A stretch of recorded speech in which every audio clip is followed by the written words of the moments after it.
کأن لم يلبثوا الا ساعة من النہار۔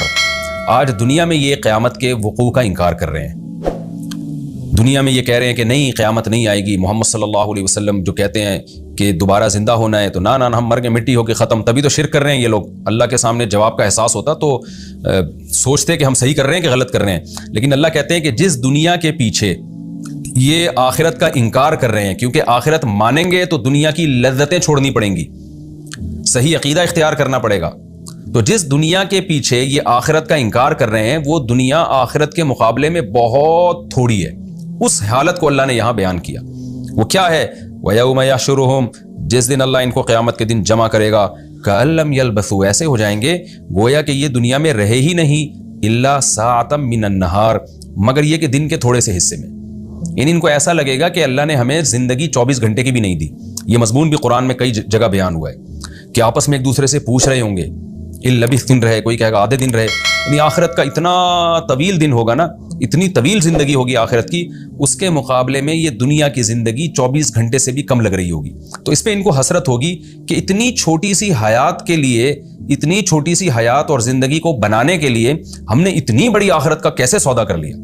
تو قرآن اس کو کہتا ہے وَيَوْمَ يَحْشُرُهُمْ، جس دن اللہ ان کو جمع کرے گا، كَأَن لَّمْ يَلْبَثُوا، ایسے ہو جائیں گے گویا رہے ہی نہیں دنیا میں مگر ایک چھوٹی سی گھڑی دن کے وقت کی، يَتَعَارَفُونَ بَيْنَهُمْ، اور ایک دوسرے کو پہچان بھی رہے ہوں گے، اسی وجہ سے ایک دوسرے سے سوالات بھی کریں گے۔ قرآن میں دوسرے مقام پر آتا ہے ایک دوسرے سے پوچھیں گے یار تم بتاؤ ہم دنیا میں کتنے رہے، کیونکہ جب ایک دوسرے سے اپنا غم شیئر کرتے ہیں نا تو حسرت اور بڑھتی ہے، تو وہ غم شیئر کریں گے ایک دوسرے کے ساتھ کہ بتاؤ تم کتنا رہے، وہ کہے گا ہم بھی تھوڑے سے رہے تھے، ہم بھی تھوڑے سے، ہم تو ایک دوسرے کو کہیں گے پہچان کے نا، پہچاننے کے بعد ایک دوسرے سے کہیں گے کہ یار ہم نے کتنی بڑی حماقت کی ہے کہ اس چھوٹی سی دنیا کے پیچھے ہم نے اتنی بڑی آخرت کو تباہ کر دیا۔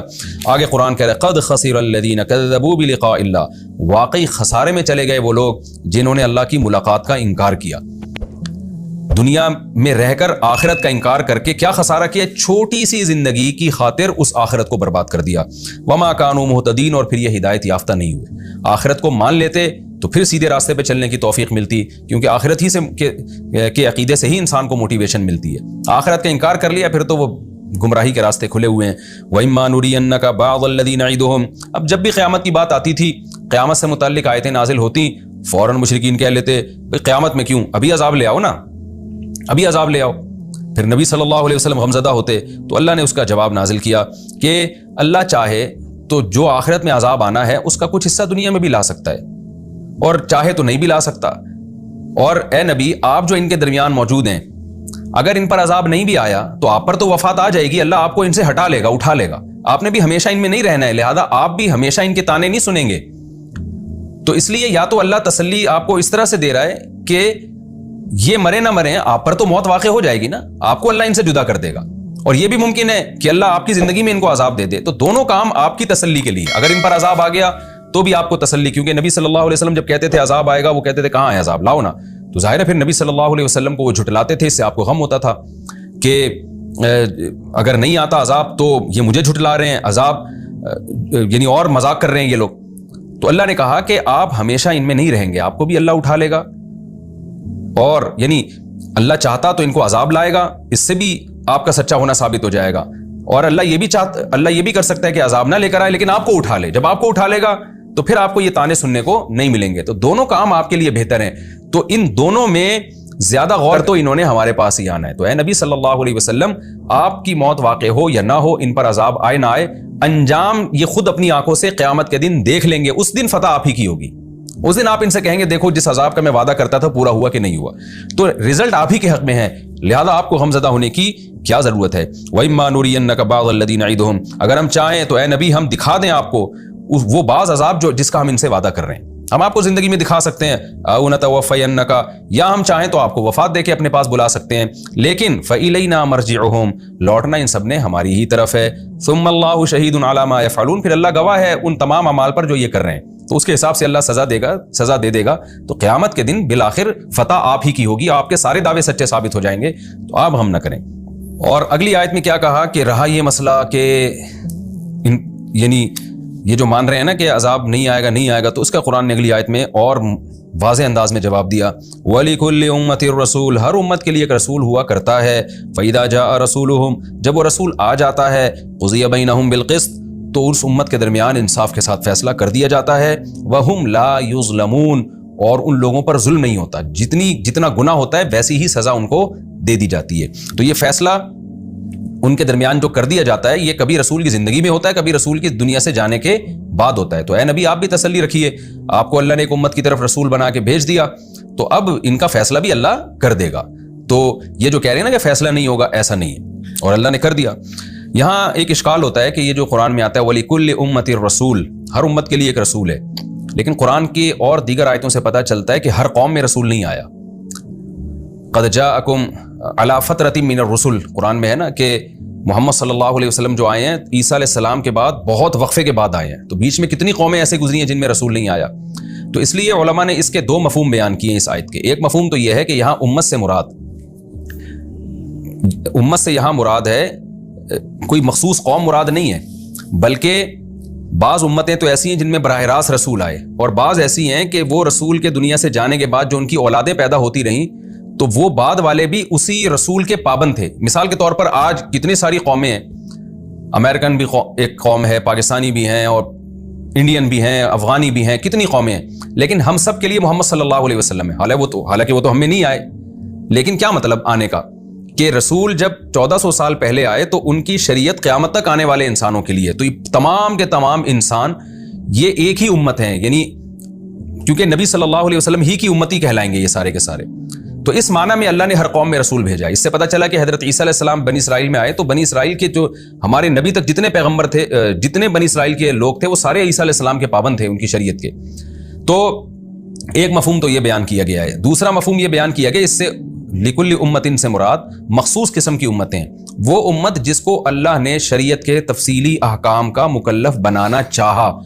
ایسی امتوں میں سے ہر امت میں رسول آیا. کچھ امتیں ایسی ہیں جن کو اللہ نے تفصیلی احکام کا مکلف بنانا ہی نہیں چاہا، جیسے کہ یہ مسئلہ عقیدے کی کتابوں میں لکھا ہوتا ہے نا کہ بہت سے لوگ ایسے ہیں جن میں کو نہ پیغمبر خود آئے نہ پیغمبر کی تعلیمات وہاں پہنچی. آج بھی دنیا میں ہو سکتا ہے بہت سارے علاقوں میں ایسے لوگ ہوں کہ جن کو نبی صلی اللہ علیہ وسلم کے بارے میں علم ہی نہ ہو. تو ایسے لوگوں کے بارے میں جو راجح قول ہے وہ یہ ہے کہ ان سے شریعت کے بارے میں سوال نہیں ہوگا، ان سے صرف عقیدہ توحید کے بارے میں سوال ہوگا، کیونکہ توحید کا عقیدہ یہ عقل سے ثابت ہے، باقی کسی چیز کا ان سے سوال نہیں ہوگا. تو پھر رسول بھیجا ہے. جب ہر امت میں رسول ہے تو پھر ایسی قومیں بھی تو دنیا میں ہیں جن سے یعنی شریعت کے بارے میں سوال ہی نہیں ہوگا، کیونکہ ان تک رسول کی تعلیمات ہی نہیں پہنچی. تو پھر اس آیت کا مطلب کیا ہوگا کہ اس یہاں امت سے وہ امت مراد ہے جن کو اللہ شرعی احکام کا مکلف بنانا چاہتا ہے. تو ان سے پھر پوری شریعت کی بھی یعنی ان سے سوال ہوگا، شریعت کے دیگر احکام کا، نماز کا، روزے کا، حج کا، زکوٰۃ کا، یہ سب چیزوں کا ان سے سوال ہوگا. تو پھر اس سے تمام امتیں مراد نہیں ہیں، مخصوص قسم کی امتیں جن میں رسول کی تعلیمات پہنچی. تو یہ دو تفسیریں اس کی گئی ہیں. خیر خلاصہ اس آیت کا یہ ہے کہ جب بھی رسول آتے ہیں یا ان کی تعلیمات پہنچتی ہیں تو پھر اللہ تعالیٰ حق کے ساتھ فیصلہ کر دیتے ہیں. یعنی یہ فیصلہ دنیا میں دلائل کی دنیا میں کرتے ہیں اور آخرت میں پریکٹیکلی کر دیں گے.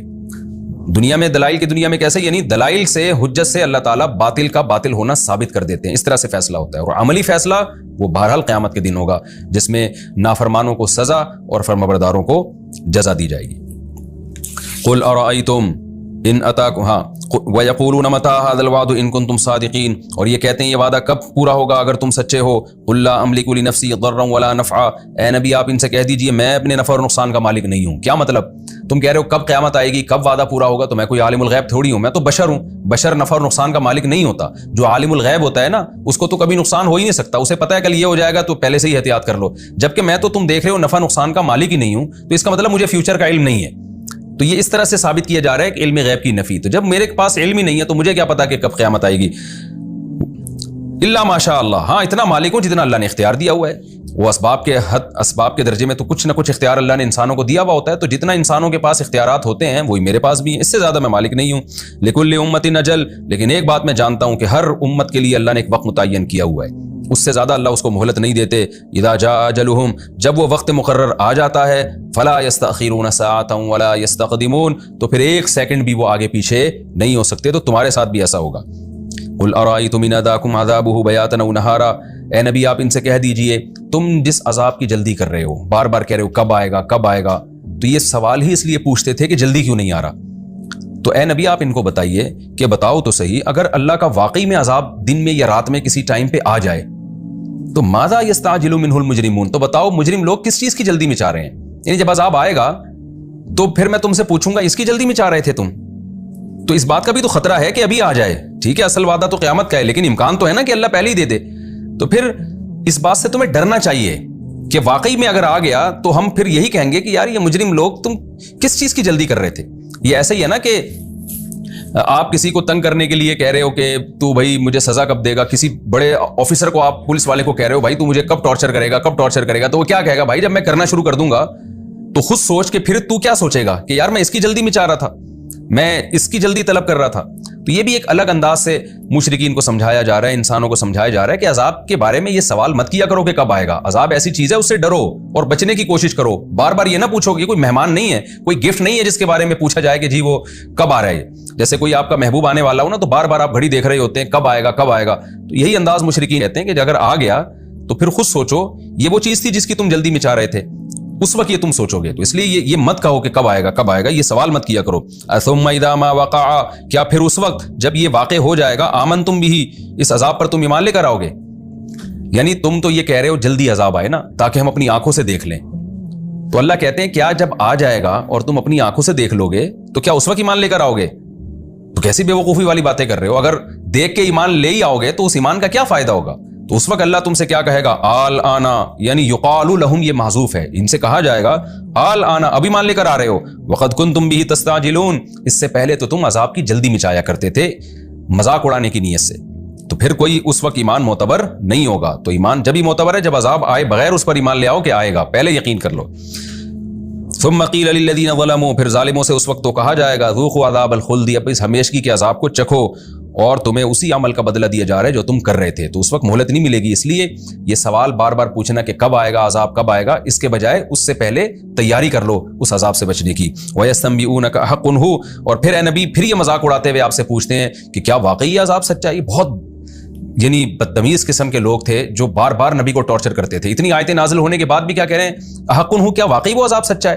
یہ جب کسی کا بہت مذاق اڑاتے ہیں نا آپ اور طنزیہ لہجہ اختیار کرتے ہیں، ضد اور ہر دھرمی والا راستہ اختیار کرتے ہیں، تو پھر یہ طرز ہوتا ہے. تو اتنا کچھ کہنے کے بعد پھر وہ مذاق میں کہتے تھے حق ہو، کیا واقعی وہ سچا ہے. تو اے نبی آپ ان سے کہہ دیجئے ای و ربی، ہاں میرے رب کی قسم، انہ لحق، واقعی اس عذاب کا واقع ہونا سچا ہے. لیکن اب تم مذاق اڑا رہے ہو. وما انتم بمعجزین، جب آئے گا نا اس وقت تم اللہ کو ہرا نہیں سکتے. ابھی اڑا لو جتنا مذاق اڑانا ہے اور ایسے طنزیہ سوالات کرتے رہو بیٹھ کے، لیکن جب آئے گا اس وقت تم اللہ